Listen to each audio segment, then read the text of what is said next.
It's a pleasure for Mike and I to be here today together to talk about this particular subject. Before we get started, I'd like to share a little bit about Mike and I's background in addition to what Holly has shared.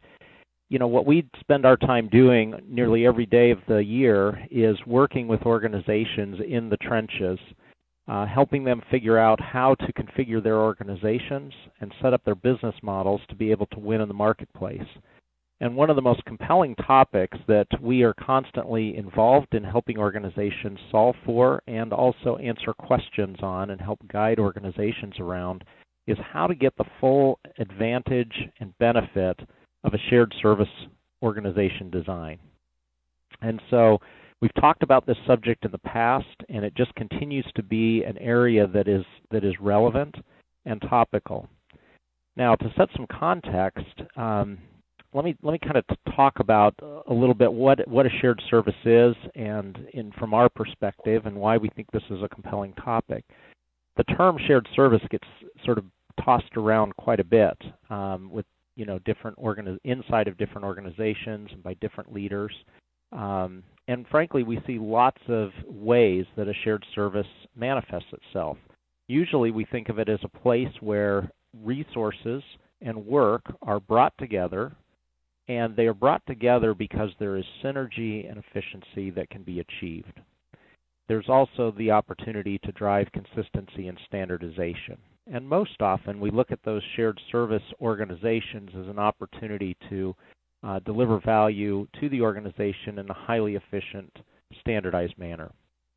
And when we talk about this subject, we want to really get into the fact that many organizations don't achieve some of the benefits that they seek when they set up a shared service organization.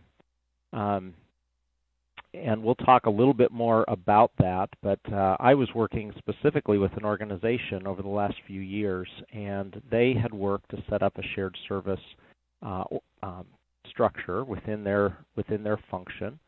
And as they got the shared service function set up, what they started to discover is that they were not achieving real efficiencies.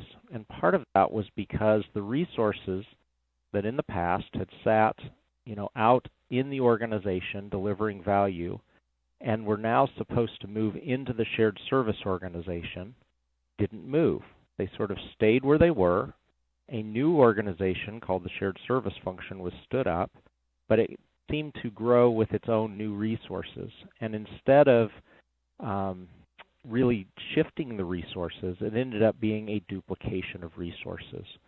And as Mike and I go around different organizations, that's not the only challenge we see with shared service functions, but it's one of the most common challenges that we see. And that's why we feel like this topic is such an important one, because everyone who is working in some kind of support function typically wants to deliver good value to their clients. But the reality is they tend to cling to ownership. And that issue of clinging to ownership sometimes fights against the benefits and the promises that can come from a shared service. So as Holly indicated in the instructions, we'd love to get questions as we go through our dialogue today. We've got some content we definitely want to get through, but we like the questions because it allows us to be able to target our discussion and our commentary to what is most relevant for you. So with that, I'm going to let Mike kind of kick us off now, talking about some of the key triggers that we see for shared services. Thanks, Reed, and thanks, Holly. It's a pleasure to be with everyone tonight. I'm very excited to be here this afternoon. So first off, I think that Reed did a good job of describing how we define a shared service. And there can be multiple triggers that would many situations that would lead us to look at shared services or businesses too. Cutting costs, of course, being one of those, but the other ones would be the opportunity to better execute the strategy of the company. Sometimes because we have our services organizations embedded within us or embedded within different business units, it doesn't allow those business units to reach for and deliver some really good strategically aligned capabilities that they need. They get mired into the more efficient area or more of the necessary work that has to happen within an organization, and they don't spend the time on their strategic work. So there's lots of different triggers that can happen, and you can see here some of the main ones that we see. Particularly, it could be that cost synergies, which really becomes one of the key triggers on there, Reed. Yeah. Mike, before we shift ahead, I was thinking as you were walking through those triggers, for listeners, I would be asking myself either, what are the triggers that my organization is looking to address by a shared service type organization? Or if you already have a shared service organization in place that you're looking to improve or optimize, go back to what was its original intent. Because each of these triggers, while there might seem to be some overlap, you might look at the first two and say cost savings or cost synergies. Well, isn't that really the same thing? Well, if you look at the cost synergies a little deeper, part of what's trying to be done there is create some consistency across an organization that has grown through acquisition. And I think many of us have worked with or been in organizations that have grown up through acquisition, for example, and they never seem to get fully integrated. There's always these sort of uniquenesses or bolt-ons that occur in the organization, and a shared service is, frankly, a very effective way of trying to bring some integration and continuity and synergy, frankly, to some of the functions and capabilities of an organization. So I would encourage you to think deeply about those triggers and what's driving your organization's desire to look in this space. Now, we wrote a book a few years ago called Mastering the Cube, and in that book we used the analogy of a Rubik's Cube to describe the different organizational systems. So if you think about a Rubik's Cube, one side is blue, that might represent the work of an organization. Another side is green, that might represent the structure of an organization. Another side is red, and it might represent the metrics or information of the organization, and so on. And all 6 sides of the cube represent an aspect of the organization.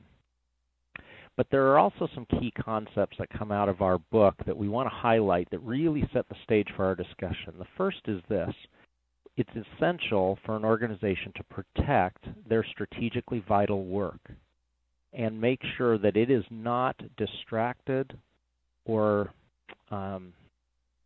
distracted by transactional work. Another one is to make sure that resources are appropriately allocated to that strategic work and that there is a drive toward efficiency on the less strategic or non-competitive work that an organization does. And the final principle is making sure that we guard against functional imperatives that get in the way of what the strategy is trying to do. Now, each of those 3 principles that I just quickly ticked through has a story behind it, many stories, frankly. For example, we've seen organizations like an HR team look at, they'll go to conferences and they'll learn best practices, and they'll come back to their own organization and they'll want to instill some of those best practices. But yet the reaction they get from their clients, the business leaders, is often, thanks, but no thanks. That's not really helping us move forward. And the HR professional is sitting there saying, yeah, but this is a best practice. We really should be doing this. And the business leader saying, yeah, but you don't understand our business. And, for every one of those situations, those principles play out in a shared service organization. Because one of the biggest knocks on a shared service organization is that it is not responsive to the business. It starts to take on a life of its own. It has its own resources. It has its own rules and ways of doing things. And it makes it so that it feels like someone in the business trying to drive a business strategy can't control what needs to be done. So there's more stories to tell around these concepts, but I would encourage you to dive deeper into these principles, because these fundamental principles are what drives a lot of what Mike and I are going to talk about now. So Mike's going to now get into sort of the steps to shared service success.